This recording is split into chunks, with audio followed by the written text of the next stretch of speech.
From New York to Philadelphia to D.C. and as far south as North Carolina and Georgia, officials are warning families to stay indoors, even if they're healthy, due to the hundreds of forest fires burning across Canada.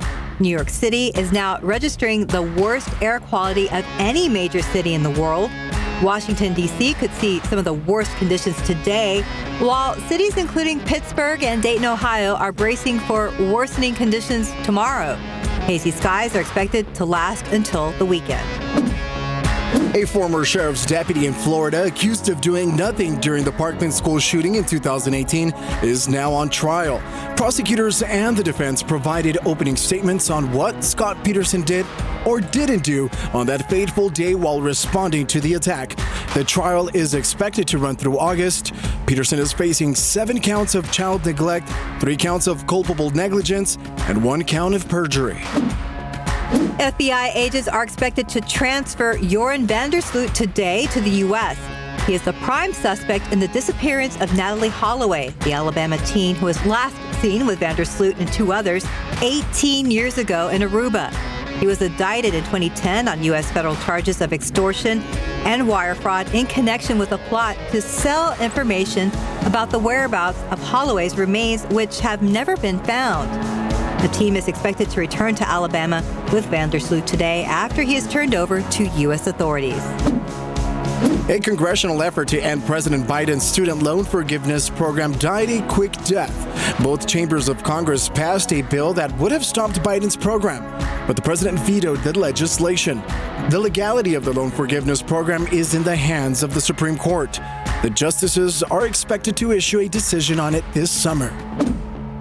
In about 2 weeks, we should know more about how the impeachment trial against Attorney General Ken Paxton will work.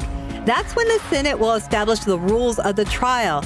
It is possible then they could make a call on how to proceed with Paxton's wife, who serves as a state senator and thus could cast a vote in determining her husband's conviction. Angela Paxton has been silent on the impeachment developments against her husband. The CDC says the salmonella outbreak linked to flour is now over. The outbreak was linked to Gold Medal brand flour from a production facility in Kansas City, Missouri. At least 14 people in 13 states were infected. CDC officials said that while the outbreak investigation has finished, people should still throw away or return any recalled bags of flour and to wash any containers used for storage. A lot of investors already think they know what the Federal Reserve will do with interest rates at its next meeting next week. The big question now is what comes afterwards.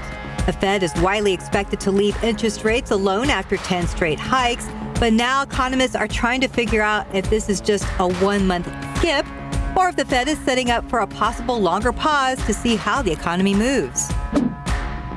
VOLVO is introducing a new electric SUV for the budget-minded among us.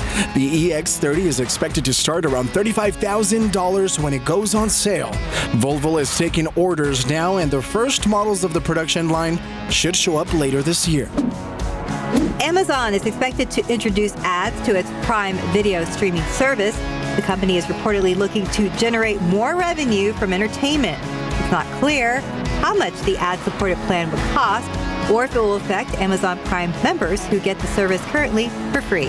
And that's today's 9 at 9. Keep up to date with all of San Antonio's top news, weather, and so much more by clicking the like and subscribe buttons below. And once again, thanks for watching KSAT.